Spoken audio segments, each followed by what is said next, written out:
Hello and welcome to this video. In this video, I'll be showing you how to visualize quantitative data. What is quantitative data? Quantitative data is basically data about numerical data. The data can consist of things like amounts and quantities. Two types of charts can be used normally to visualize quantitative data. They are histograms and scatter plots. These are illustrations of an histogram and scatter plots. In this video, I'll be showing you how to create these type of charts, and I'm going to be using the data set from the Airbnb listings in New York City, which are used in the illustration for qualitative data visualization.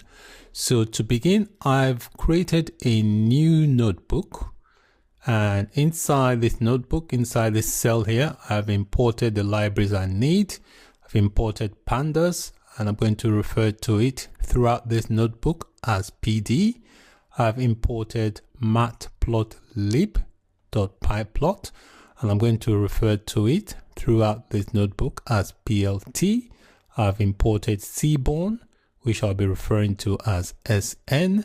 I've imported NumPy, which I'm going to be referring to as NP. NumPy is mainly used for quantitative data visualization.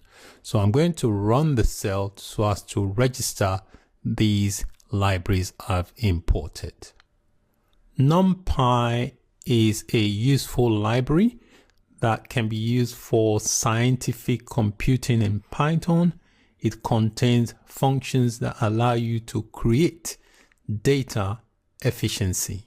So to begin, to access the data set, which is inside this CSV file, located in the same directory that I started the Jupyter Notebook server.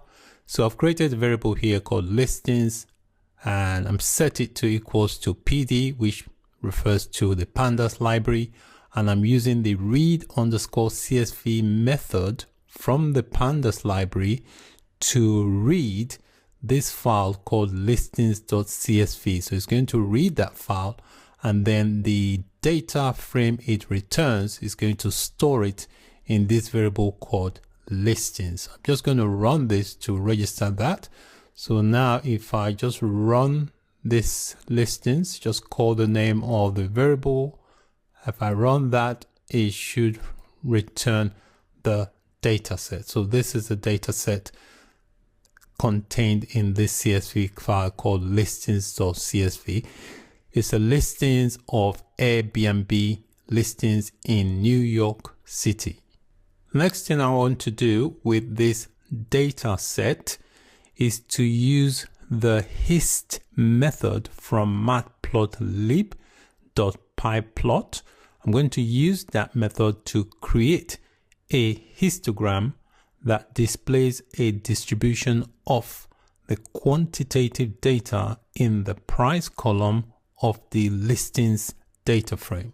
So this is the code here. So we've got the hist method from the Matplotlib library, and inside there we are passing in, we're getting the data from this listings variable, and we are going to represent the price. So we basically want to display a distribution of the quantitative data in the price column. So we've got a column called price.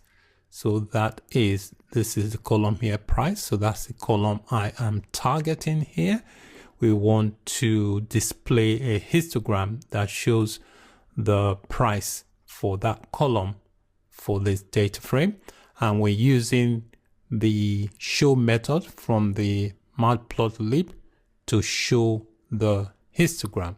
So here on the second line, we're using the X label to display the price in US dollars. So this X label here is basically going to display the price in US dollar on the X axis, all right, with the price in dollars. Notice the brackets and notice, don't miss out the quotes, if not it will not work. So inside the square bracket we have quotes that encloses this price, and notice here we've got the price, we've got the single quote here, and we've got the closing single quote here. So make sure you have all the quotes match up, and then the plt.show method will show the histogram.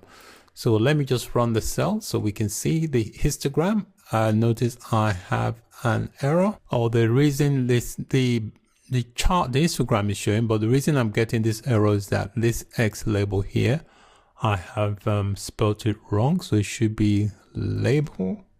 So let me just get rid of that. All right, so I've got the right spelling. That should be X label. So if I run that again, I don't expect to see the error. So you can see now it's not displaying the histogram.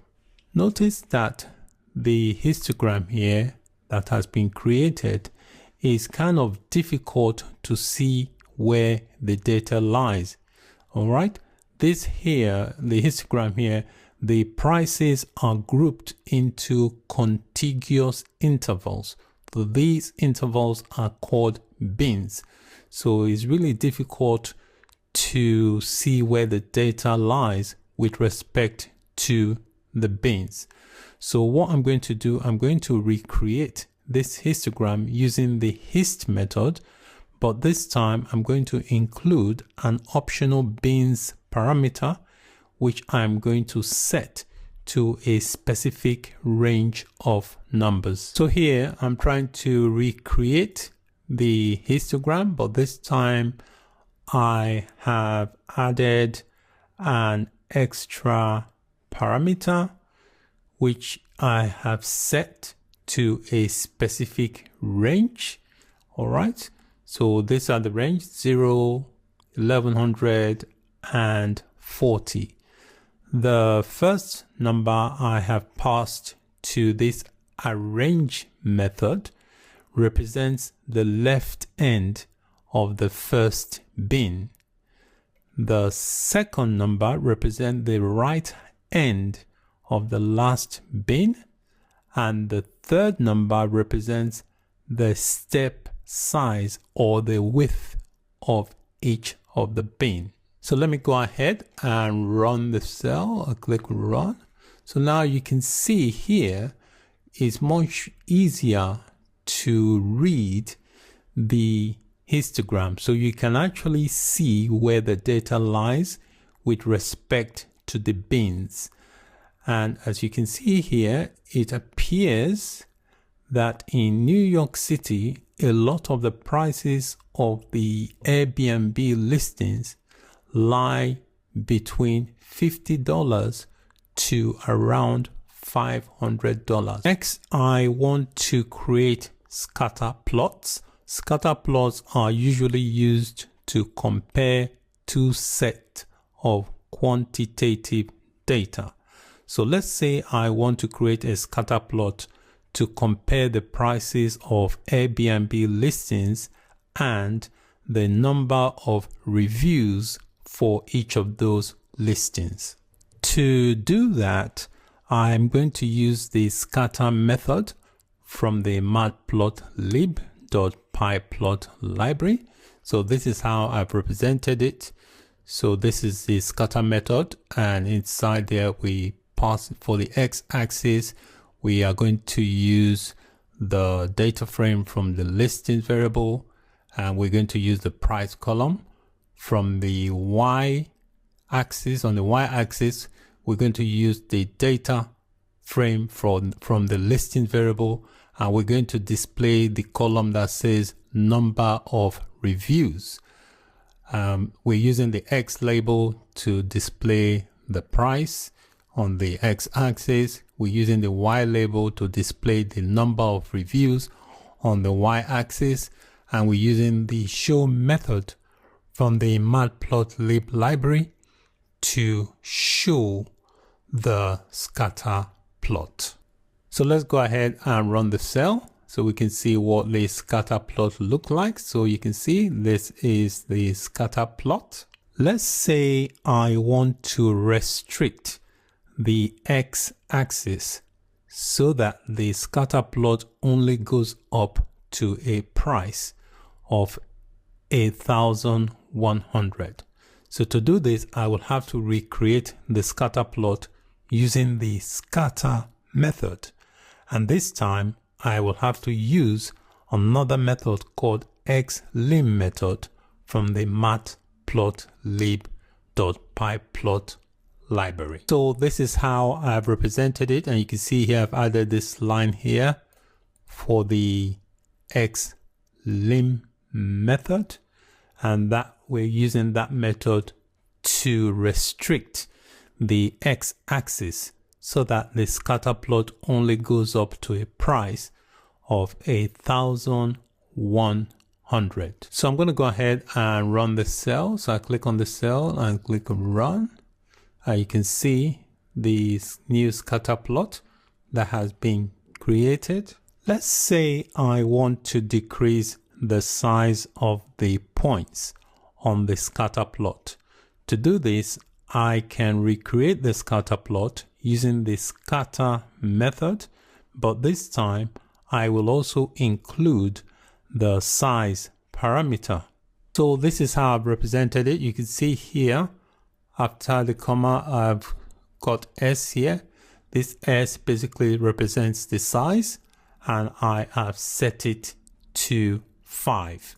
So let me run the cell. I just click on the cell and click run, and you can see the scatter method here is different from this one because I have used the size method.